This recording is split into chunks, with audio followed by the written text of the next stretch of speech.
Okay guys, I've got the vanity in place now. So in order to secure this vanity, all you need are a couple of screws, one over there, one over there. I've already checked for level with my leveler. Everything is pretty level, plumb, square. So we're ready to screw it into place.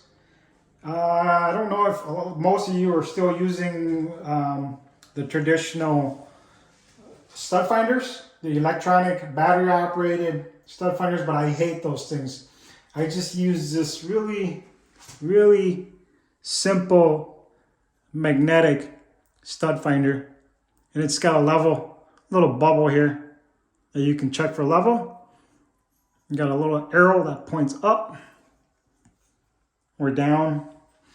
So what I do is I just run it across right there. You see how it sticks?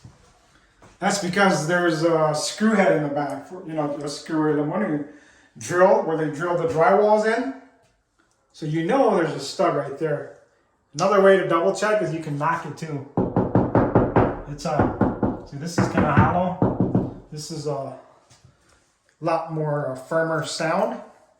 So once you know there's a stud right there, you can run it across too, and you'll probably find another stud. You could just measure 16 across. That's about 16 across right there. 16 on center. If you move up, it should be more up there. See, one up there, one down there. Oh, that hurts the knuckles because it's very firm. If you bang here, it's pretty hollow. So you can put one here, one here, one there, 4 if you really want to really secure it. I'm just going to do 2 on the outside. So, and then there's your arrow pointing directly down. So right about there. I won't even mark it. I'll put those screws in there. I'm just gonna, you know what? I'm just gonna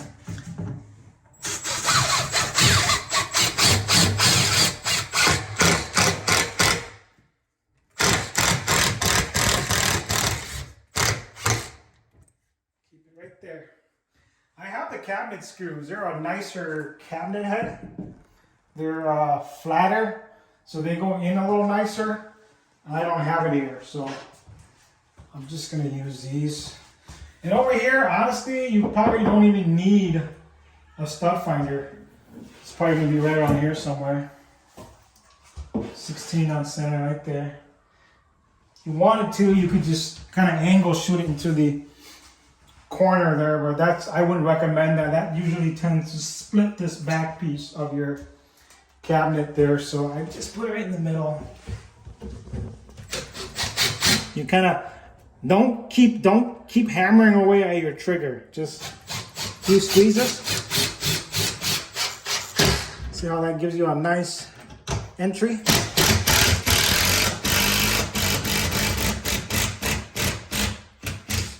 That's good enough. That's it. That's how you secure your vanity to the wall. And next up is the countertop. So I'll see ya. So I'm just using this siliconized acrylic caulk right over the cabinet rim here.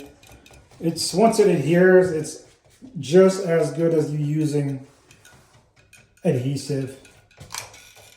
Just kind of do squiggly lines. Make sure you're quite generous with it. So when it bonds, you're never going to be able to get it off, I guarantee you. And that should be pretty good right there.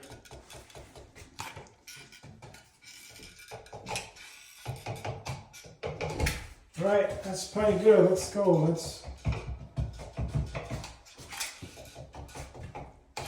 All right, let's mount this sucker.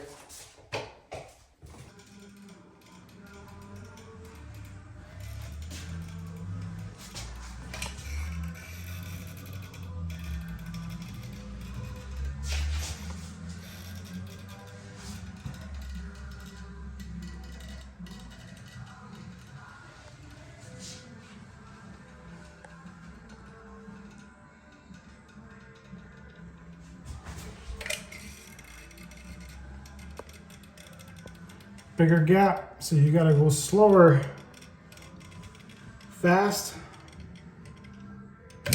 on the little gaps. Now I gotta turn it around.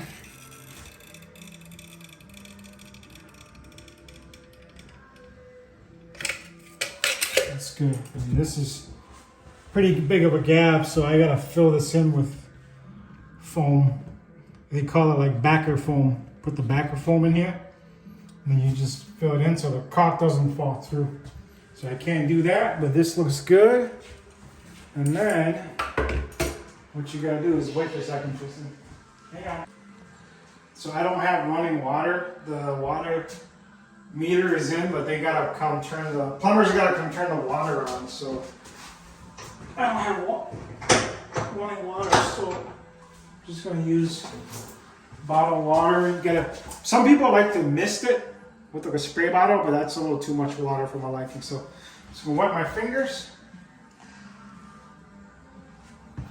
and then run my finger across.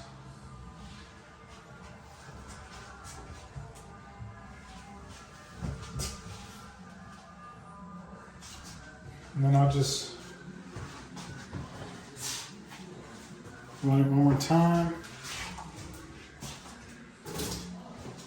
And I'll just, some people like to tape it, but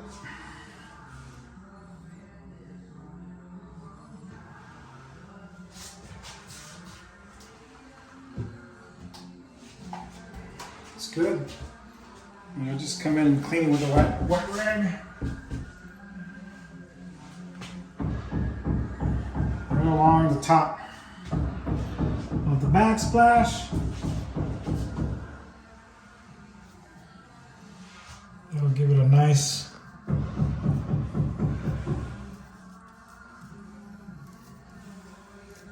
clean. I need more than one, so you come back one more and you should clean it really nice and then run your finger right through it and there's no more smudges. So pretty much that's it. 1, 2, 3. So we're done caulking and installing this vanity top. You can see it's a nice, clean, shiny bead of caulk. And again here, the gap is a little big, so I have to put the backer foam inside that gap. So when I caulk it, it's a nice, full bead of caulk, and it doesn't fall through the cracks. So it's looking good. It's done.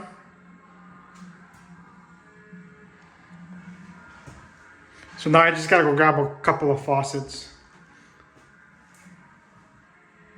So that's that. It's looking good. Everything in here is gonna be black as far as all the trim. The faucets are already black. So these faucets will be black and all your hardware here is gonna be black as well. They have side splashes too that you can order. A little bit of drip. You can order. And they look nice too, and they'll prevent, water from spilling over on the edge there. But I don't think these ones come with side splashes.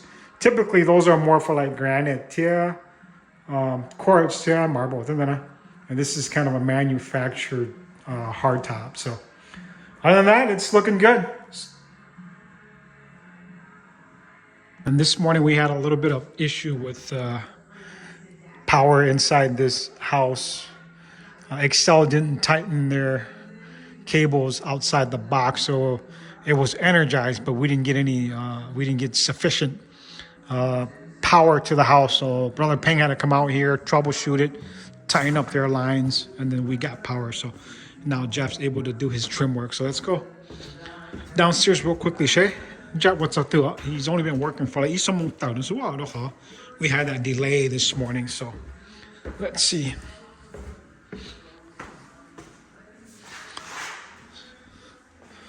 So yeah, Jeff is working away. Oh, yeah. It's looking good. He's got a few doors done already. And then later on, once Jeff finishes, we'll just come back in and touch up on the edges of that top piece.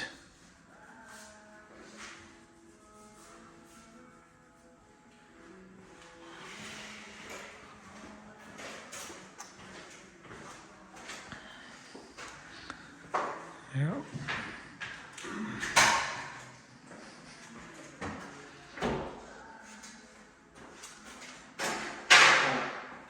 Yep. Yes, this is how I do these.